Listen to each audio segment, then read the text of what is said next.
Assalamualaikum dan salam sejahtera kepada semua penonton dan pendengar channel Studio 9. Jangan lupa untuk like, share, komen dan subscribe channel Studio 9. Dan jangan lupa juga untuk tekan butang lonceng untuk stay up to date bersama kami. Dalam episod kali ini, kami akan berbicara tentang program Jom Baca at Gunung Kinabalu, iaitu ekspedisi baca pertama sekali di dunia di puncak tertinggi Asia Tenggara bersama Universiti Malaysia Sabah sempena program Baca at Borneo Anjuran Perpustakaan UMS. Program ini akan berlangsung pada 15 April tahun ini. Hari ini saya ditemani bersama Ketua Pustakawan Perpustakaan UMS, Tuan Haji Zawawi binti Winin. Assalamualaikum Tuan Haji. Waalaikumsalam. Alhamdulillah. Tuan Haji sihat? Alhamdulillah. Terima kasih jemput saya hari ini. Raya tahun ni macam mana Tuan? Alhamdulillah terbaik. Tahun ini simple tetapi meriah. Jadi Tuan Haji, menu tahun raya ni apa ya? Wah, macam-macam kita punya menu tahun raya. Tapi seperti biasalah, ketupat rendang tu adalah kan. Dengar cerita Tuan Haji ni pandai masak. Aduh, betul kan saya pandai masak? Tidak pandai masak lah saya ni. Order je semua. Allah. Okey. Okey Tuan Haji. Bila berbicara tentang program ini betul-betul mind blowing. Pertama kali dalam sejarah saya dengar orang mau baca buku waktu mendaki Gunung Kinabalu. This is something rare. Boleh Tuan Haji jelaskan dari mana boleh tercetusnya idea ni untuk membawa program Jom Baca ni ke puncak Gunung Kinabalu? Sesuatu yang interesting kan, kenapa di Gunung Kinabalu. Well, idea ni sebenarnya kita ada satu persoalan. Bila kita tengok soalan asas kita atau persoalan asas kita adalah kita akan cuba, kita mahu mengangkatkan semula lagi kita punya budaya membaca supaya dia lebih bermakna dan dapat dirasai dan memberi kesan kepada individu itu sendiri. Itu salah satu adalah, ini adalah salah satu program yang kita adakan selaras dengan program Baca at Borneo. Sebab Baca at Borneo ni, ini adalah tahun kedua yang kita laksanakan dan pengisian dia pada tahun ini, inilah yang kita adakan iaitu Jom Baca at Gunung Kinabalu. Jadi dalam konteks yang lebih luas lagi, kita dapat lihat bahawa wahyu pertama yang diturunkan dalam Al-Quran menyatakan Iqra, ataupun kita lebih sinonim dengan bacalah. Bacalah. Jadi bila kita lihat bacalah, dia sudah maklumkan bacalah. Dia tidak cakap dengarlah, lihatlah, bertiktoklah. Tiada, dia bacalah. Jadi kenapa kita mau baca? Ini adalah membaca itu bukan sekadar aktiviti akademik, tetapi ia merupakan asas kepada pembinaan ilmu, tamadun dan insan itu sendiri. Kita tidak mahu melahirkan masyarakat yang, yalah, pada hari ini kita sudah lihat AI itu di mana-mana. Kita bangun-bangun saja sekarang mau start enjin kereta, kita sudah waste. Seolah-olah kita tidak berfikir sudah ke mana kita arah tuju kita semua whatsoever and what not. Tapi bila kita membaca ini kita sharpen kita punya minda. Tun Mahathir 100 tahun tapi idea dia, cara berfikir dia masih di situ, kan? Membaca ini sering dikaitkan dengan ruang tertutup. Seperti perpustakaan, bilik bacaan dan ruang akademik. Namun di UMS ni kita melihat membaca itu sebagai satu pengalaman hidup. Kita mahu dia menjadi satu pengalaman hidup sebagai sesuatu yang boleh berlaku di mana-mana saja dengan apa jua keadaan. Tapi yang menariknya, kenapa Gunung Kinabalu? Adakah kita pilih Gunung Kinabalu itu sebab saja-saja kah? Kebetulan kah? Tapi dia bukan secara kebetulan. Kita kena tengok Gunung Kinabalu ni sebagai simbol kebanggaan negeri Sabah. Sama ada kita percaya tidak, maklum atau tidak, itu adalah kebanggaan negeri Sabah. Jadi dia adalah ikon keindahan alam semula jadi kita. Bila kita tengok flora fauna kita kaya di situ. Dan juga dari segi yang paling penting adalah lambang puncak tertinggi yang hanya dapat dicapai melalui usaha, ketekunan dan semangat juang yang tinggi. Jadi untuk kita, begitu jugalah bila kita mau membaca ni. Bila membaca untuk mencapai ilmu tu, dia bukannya sesuatu yang mudah. Bila kita belajar ni bukan sesuatu yang mudah, menimba ilmu ni bukan sesuatu yang mudah, tetapi kita kena melalui perjalanan yang panjang dan berterusan. Jadi apabila kita membawa buku ke Gunung Kinabalu ni, sebenarnya kita sedang menyampaikan satu message. Message yang besar lah, bahawa ilmu itu tidak datang dengan mudah. Yang saya katakan tadi, tidak datang dengan mudah. Ia perlu didaki, diperjuangkan dan dihargai. Jadi itu adalah sesuatu yang orang kata, untuk mendaki ni bukan satu yang simple, tapi kena ada satu ketahanan mental dan sebagainya. Jadi bila kita lihat program ini bukan sekadar program, tapi dia adalah satu simbolik di mana kita mahu membawa satu manifestasi bahawa budaya membaca itu perlu diangkat ke tahap yang lebih tinggi, selari dengan aspirasi untuk menjadikan masyarakat berilmu, berdaya saing dan berjiwa besar. Itu yang kita maulah. Yang bila kita lihat. Jadi kita tidak mahu masyarakat kita itu hanya berTikTok, tengok Facebook semua. You can, tapi pada masa yang sama kita kena jugalah to sharpen up kita punya minda tu kan. Yang itulah, begitulah. Betul-betul sharp Minda Tuan Haji. Sampai soalan kedua saya pun Tuan Haji sudah jawab sekaligus. Saya baru aja mau tanya tadi, apa message simbolik yang mau dibawa daripada program Jom Baca at Gunung Kinabalu ni? Tuan Haji terus jawab sekaligus. Mantap Tuan. Macam yang Tuan Haji cakap tadi, kita punya generasi lebih suka scroll di telefon, lebih prefer untuk rujuk AI, ChatGPT, online books. Sampaikan pada ada masa kan saya rasa macam sedih sedikit lah, sebab saya dulu pun hardcore reader. I like reading novels whatsoever. Tapi bila ada program ni, itu yang saya curious tu. Saya mau tahu macam mana ni Diorang mau membaca nanti, diorang mau betapakah di atas membaca lama-lama tu. Adakah mereka akan baca sampai habis buku, kita tak tahu lagi kan. Nantilah kita bincangnya Datuk. Boleh. Datuk Tuan, amin. Amin. Datuk. Datuk. Ini saya mau tanya lagi Tuan Haji. Saya dipahamkan bahawa program baca ni, membaca, yang saya biasa tahulah dari saya sekolah rendah lagi, kita ada program membaca 10 minit kan selalunya. Setahun sekali, macam pula raya kan. Untuk program ni saya dipahamkan dia dikaitkan dengan sempena Hari Buku dan Hak Cipta Sedunia.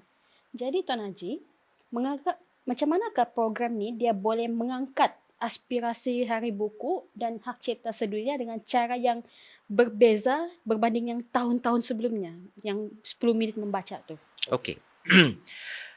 Bila kita lihat kebiasaan sambutan Hari Buku yang dilakukan, dia selalu dibuat dalam bentuk ceramah, diadakan dalam bentuk pameran ataupun aktiviti dalaman. Tapi UMS kita buat pendekatan yang lain. Saya consider ini sebagai satu pendekatan yang unik lah, yang unik. Dan kita berharap dia memberi impak yang besar, yang mana kita ingin mengangkat Hari Buku tu ke satu tahap yang lebih simbolik dan bermakna, bukan sekadar meraihkan buku itu sendiri. Jadi tapi kita mahu tetap menghayati dan menilai ilmu itu sendiri. Jadi bila kita bawa ilmu itu ke suatu tahap yang lebih tinggi, ke Gunung Kinabalu, itu adalah satu tempat yang di mana lokasinya tinggi dan kita mengimpikan bahawa ilmu itu bukan suatu nilai yang rendah. Ilmu itu adalah suatu nilai yang tinggi yang kita bawa ke sana, dan ini selari dengan aspirasi global kita.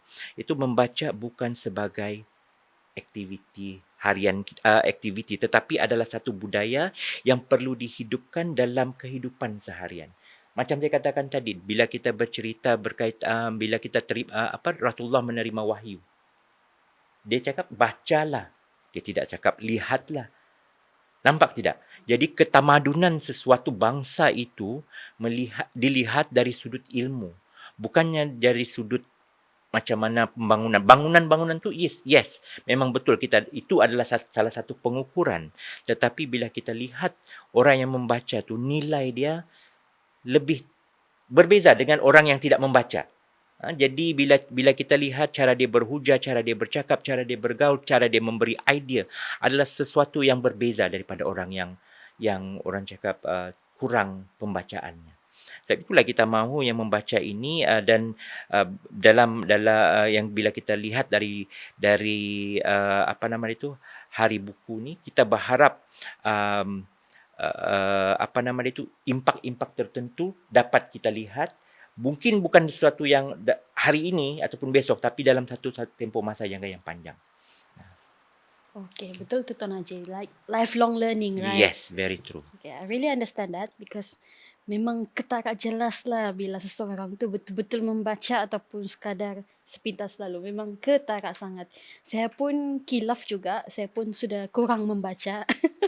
Because saya lebih leaning more towards online contents nowadays. Bila membaca ni, it's not necessarily books. Membaca ni, it can be anything. You can read e-books, you can read online material, e-journals, databases. It's still consider reading. It still sharpen up kamu punya apa nama dia tu pemikiran. Still, dia tidak semestinya buku fizikal. Dia mungkin dalam bentuk online dan sebagainya lah. So I'm not lacking lah kan? No, you are not lacking. You are on the right track. Amin. Kecuali format dia saja berbeza. Ya betul. Sekarang kita masuk sebenarnya apa yang peserta ni boleh dapat daripada program ini sendiri. Seperti yang Tuan cakap tadi, mereka akan mendaki Gunung Kinabalu ni untuk membaca. Ini saya dipahamkan experiential learning kan, belajar berdasarkan pengalaman. And then by that, pada pandangan Tuan Haji sendiri, macam manakah, apa kaitan sebenarnya ketahanan mental diorang hadapi itu semasa mendaki gunung dengan disiplin seorang yang pembaca buku ni, book reader? Okay. Ini something very very unik kan, critical sikit. Dalam dunia pendidikan hari ini, kita tidak lagi bergantung kepada teori. Okay, pengalaman adalah guru terbaik. Memang membaca tuan, tapi pengalaman tu adalah sesuatu yang terbaik. Jadi pendakian gunung Kinabalu sebenarnya mengajar disiplin. Jadi sebelum kita mau naik Gunung Kinabalu, kenalah ada kita punya training semua whatsoever and what not kan. Kita kena ada disiplin, daya tahan. Jadi kita kena ada juga pengurusan emosi. Bila kita naik Gunung Kinabalu ni, bila sudah sampai satu peringkat yang kita pun tidak mampu, it's something challenging jugalah. Jadi pengurusan emosi itu kena ada dan juga kekuatan mental. So these are the things yang apa nama itu bila kita lihat dari segi experimental learning yang kita dapat lihat dalam individu itu sendiri. Begitu juga dengan membaca. Dia memerlukan konsistensi. Kita kena membaca konsisten. Kalau hari ini baca, besok tidak, jawabnya lepas tu tidaklah. Tapi dia kena konsisten. Belajar. So every day is a learning process. Jadi tidak kiralah membaca banyakkah, membaca sedikitkah, baca. Kena ada ketekunan. Bila kita baca tu kita kena ada ketekunan dan kesungguhan untuk kita memahami. Jadi barulah bila kita konsisten, ada ketekunan dan kesungguhan, kita boleh memahami sesuatu, then only kita punya minda tu akan stimulate. Jadi hubungan antara kedua-dua ni jelas. Pendakian tu membina ketahanan diri, membaca membina ketahanan minda. Itu we can see lah kan. Jadi apabila kedua-duanya digabungkan, kita sebenarnya melahirkan individu yang lebih seimbang dari segi fizikal, mental dan juga intelektual itu sendiri. Itulah kita kalau tanya saya, begitulah saya lihatlah dia punya experimental learning tu di situ. Ya, memang ada correlationnya di situ kan? Ada correlation, yes. Because nowadays yang saya biasa nampak lah, people can multitask. And then nowadays, people yang mau adapt to healthy lifestyle, they usually do exercises like jumping jacks whatsoever sambil tengok TV kan. Tapi that's why this is so unique. Mereka daki Gunung Kinabalu tu sambil membaca. That's very unique. Okay, dia begini, apabila kita I think setiap individu tu dia akan membawa buku dia masing-masing. Okey, jadi mungkin, bukan mungkin, bila kita sampai di puncak Gunung Kinabalu tu, kita ada satu spot yang mana kita akan read together. Kita akan read bersama-sama dengan apa tu, walaupun bukan senang kan untuk naik Gunung Kinabalu? Untuk membaca tu senang kan lagi di Gunung Kinabalu dengan keadaan yang sejuk or whatsoever and whatnot. Itu bukan sesuatu yang mudah, tetapi inilah yang kita akan laksanakan, inilah yang kita akan lakukan sebagai satu simbolik yang menyatakan, menunjukkan bahawa ilmu itu penting dan ilmu itu boleh dibuat di mana-mana. Belajar, apa nama dia tu, belajar itu it can be anywhere lah. Universiti pun sudah explain berkaitan dengan living lab. Ini salah satulah. Mungkin kita bila kita belajar, bila kita guna whatsoever and whatnot, di Gunung Kinabalu tu kita membaca dan kita praktikkan sesuatu walaupun tidak lama, 10 minit, tapi pada masa yang sama ilmu itu yang kita capai itulah yang penting. Betul tu Tuan, betul tu. Non-stop kan Tuan. There's do it relaxingly tapi ada juga masa dia tu kan. Like they can take their time whatsoever. Ada masa untuk to pace themselves lah kan. Saya ingat macam directly terus baca mendaki. No, kalau kita membaca although macam mendaki tu saya rasa tidaklah. Because that's like my first direct impression of it ba. Jom baca at Gunung Kinabalu. How are they gonna do it? Dia akan stop at one spot. Because saya tak pernah daki Gunung Kinabalu, that's why lah. Lagi satu, salah satu objektif program ni yang saya tahulah adalah untuk meningkatkan kesedaran pemulihan alam semula jadi itu kepada para peserta yang menyertai lah. Jadi, saya curious, adakah aktiviti yang khusus sepanjang pendakian yang menyokong elemen hijau ni? Okey. Program ni sebenarnya ada juga membawa mesej yang penting lah berhubung hubungan antara ilmu dan juga alam sekitar. Kita walau macam mana pun kita kena jagalah juga kita punya alam sekitar ni kan. Jadi sepanjang pendakian sebenarnya peserta didedahkan dengan kepentingan menjaga ekosistem kita itu sendiri. So lihat, inilah benda-benda yang kita ni kan. Lepas tu mengamalkan prinsip leave no trace. Leave no trace. Kadang-kadang kita ni bukan apa suka petik itu petik ini. Betul. Tapi kan dari itu we try to leave no trace. Menghargai keindahan alam sebagai sumber pembelajaran. Jadi apa-apa pun alam kita ini sebenarnya adalah sumber pembelajaran kita. Daripada buku yang kita bawa, daripada itulah bila kita membaca, bila kita lihat or whatsoever and whatnot kan, kita praktikkan, inilah part of kita punya sumber pembelajaran. So ini penting kerana ilmu tanpa kesedaran alam tidak lengkap. Jadi bila kita ada ilmu, kita tidak praktikkan, dia sama-sama just baca saja tapi tidak dipraktikkan, macam tiada apa-apa yang kita akan manfaatkan. Kita mahu bila kita membaca, bila kita dapat sesuatu tu kita boleh manfaatkan perkara itu untuk benda-benda lain yang ke arah yang lebih baiklah. Jadi kita mahu juga semua peserta bukan sahaja menjadi pembaca tetapi juga sebagai penjaga alam dan juga ejen perubahan. Sebab itulah bila kita membaca, nilai orang yang sudah ada ilmu dengan orang yang tiada ilmu ni lain. Jadi kita kena lihat, kita mahu kita ni sebagai ejen perubah. Jadi berubah untuk ke arah yang lebih baik lah, yang lebih bagus. Supaya boleh meningkatkan negeri kita ni, boleh meningkatkan lagi negara kita ni dan sebagainya. Okay, Tuan Haji.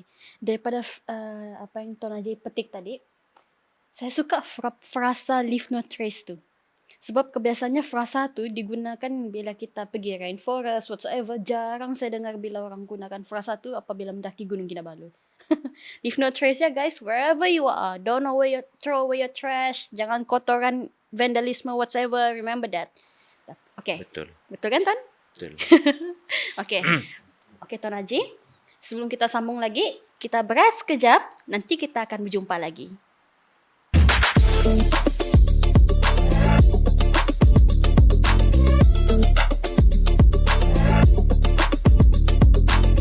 Hai, kembali lagi ke Studio 9. Baik Tuan Haji, kita sambung lagi ya Tuan Haji. Okay. Program Jom Baca at Gunung Kinabalu. Saya dipahamkan dia sempena event Baca at Borneo. Bila saya dengar Baca at Borneo tu kan, saya baru sedar. No wonder lah Baca at Borneo, because UMS kan tagline kita, UMS the brain of Borneo. Betul. Macam mana kita mau dapat brain kan kalau tidak membaca? That's very true. So Tuan, sekarang ni saya mau tahu lebih mendalam lagi macam mana sebenarnya program ni dijalankan. Okay, saya dipahamkan untuk penyertaan ni, last due date dia 28 Februari yang lalu dengan yuran sebanyak RM980. Maksimum peserta 25 peserta yang terawal lah. Tapi other than that, ada kriteria lain lagi kah yang Tuan cari dalam kalangan peserta ni? Kaki tangan UMS lah. Macam contoh, ialah hiking whatsoever kan perlukan tenaga and health whatsoever. Jadi setiap peserta ni, adakah mereka perlu jalani ujian kecergasan and health check? So, yalah, bila kita lihat kan, mau naik Gunung Kinabalu, suatu yang bila kita pilih ni, kita lihatlah berdasarkan apa.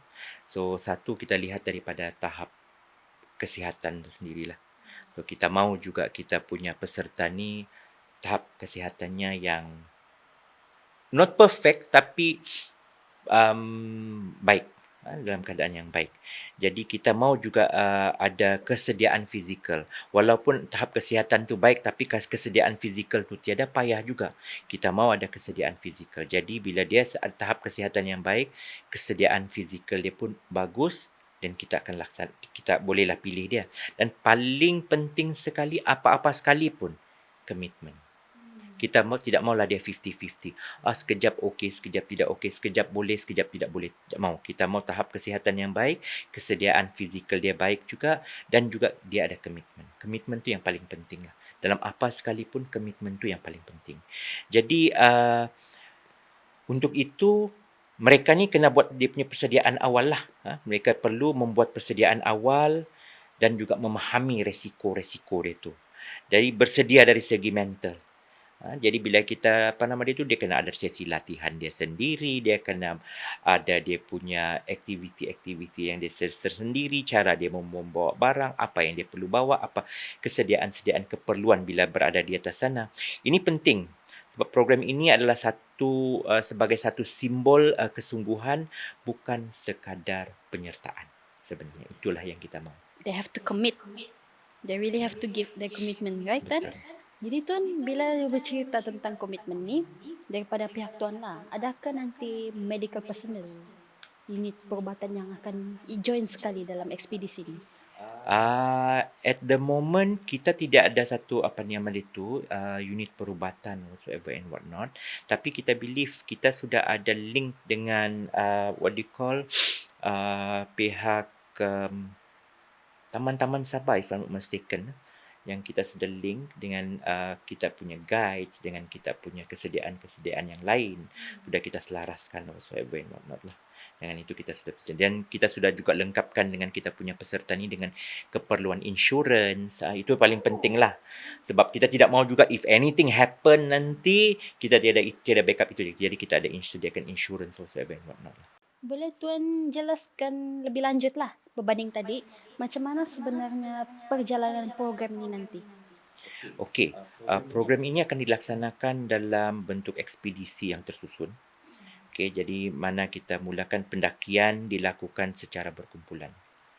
Jadi kemungkinan sebelum dia bergerak tu kita adalah sedia sedikit taklimat atau whatsoever and what not.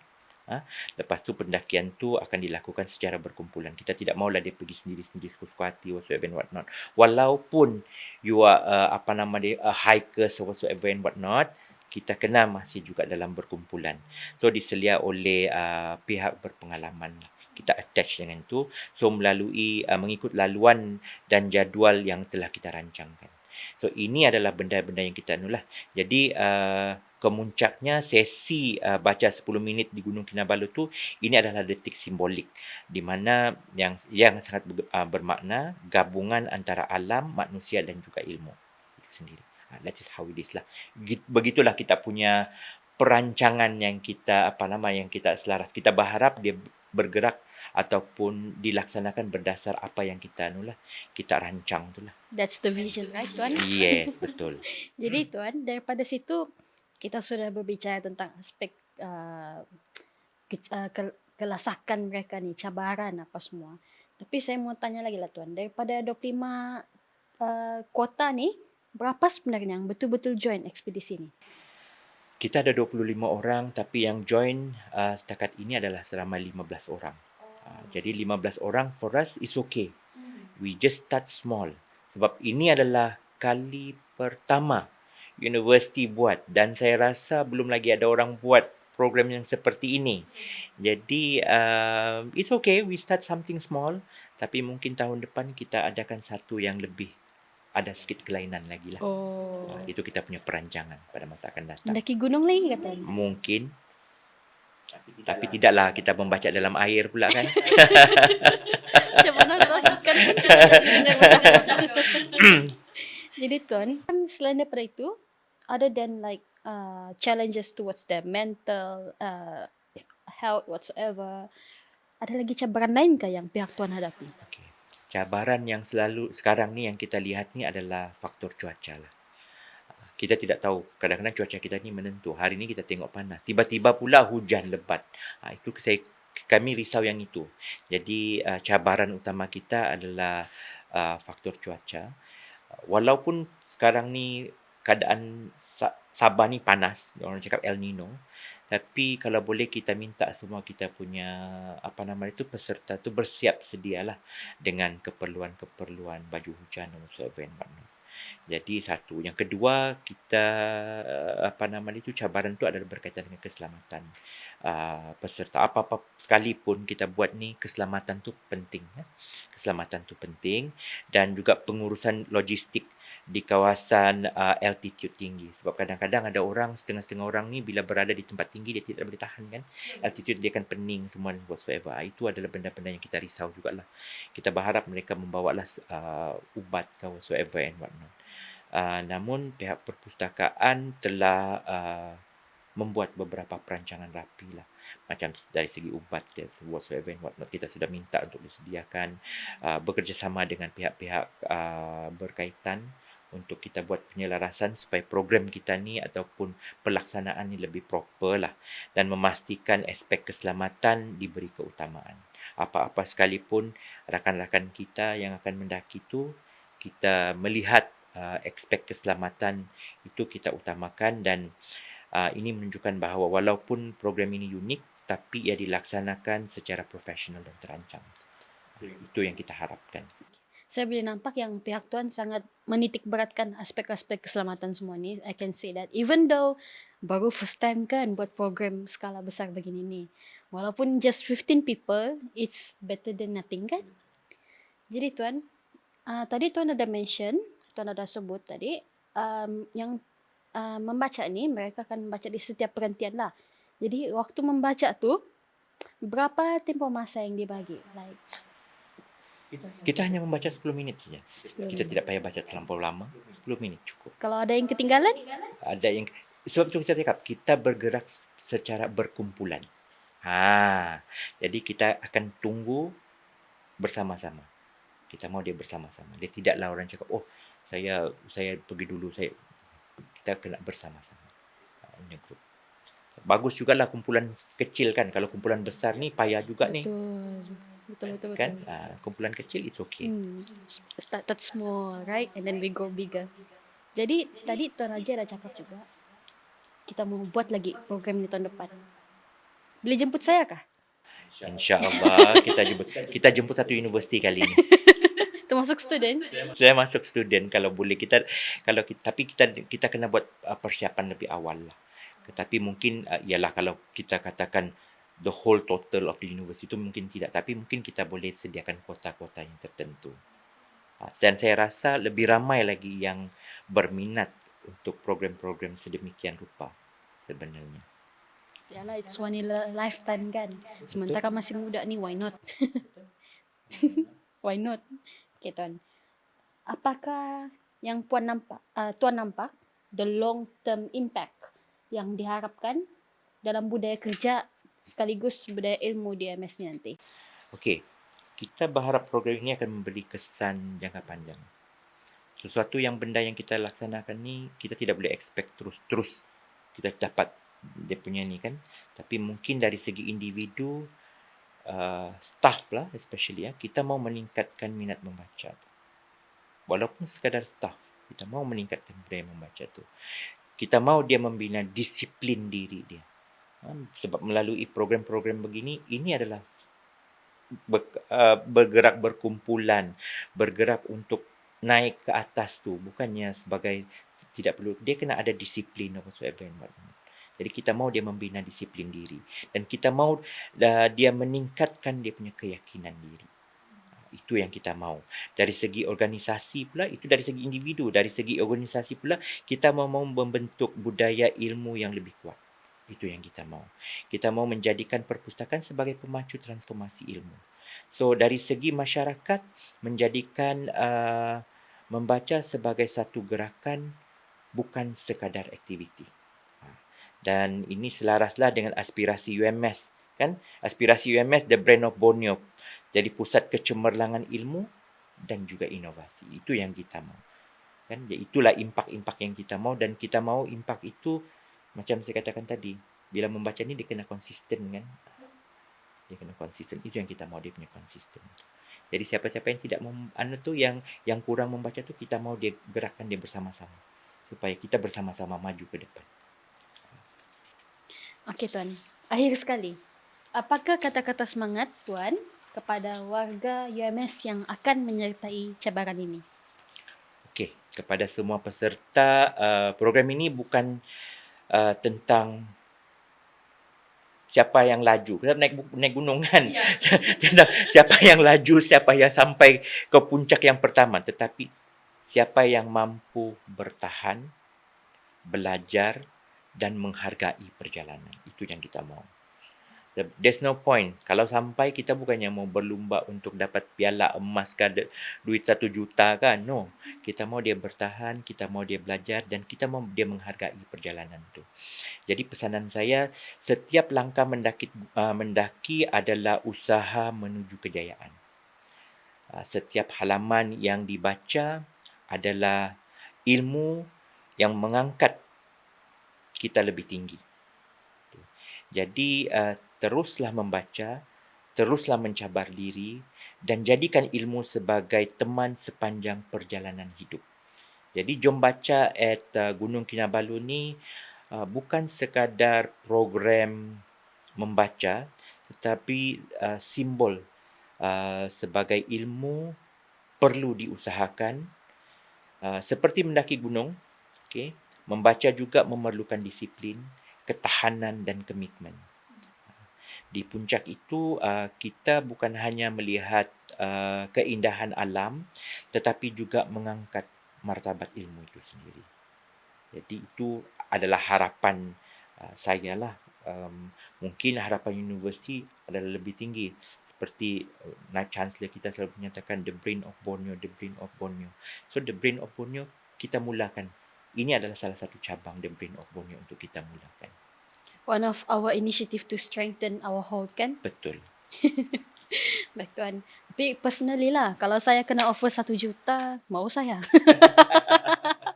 Kalau saya, I don't know about the rest. I also appreciate ilmu tu sendiri, tapi kalau ada 1 juta, why not? Okay, baik Tuan. Okay. Terima kasih Tuan kerana sudi bersama kami. Jadi, ada apa-apa lagi pesanan terakhir Tuan kalau ada? Saya rasa tidak itu saja. So, saya harap untuk program-program selanjutnya, Baca at Borneo, saya berharap community, student, pelajar-pelajar dan juga ekosistem universiti akan turut serta untuk program Baca at Borneo. So, Baca at Borneo ni ini salah satu program yang Jom Baca at Gunung Kinabalu salah satu. Tapi coming soon kita akan ada beberapa lagi program yang akan kita laksanakan sampai throughout the years lah, sampai hujung tahun ini insya-Allah. Dengar tu semua, jangan lupa stay up to date. Akan ada datang lagi beberapa program kan, Tuan? Insya-Allah. Baca at Borneo dalam masa akan datang. Okey, Tuan. Sekali lagi terima kasih kerana bersama kami. Sekian itu sahaja daripada kami. Jangan lupa untuk follow, like and share, subscribe. Bye.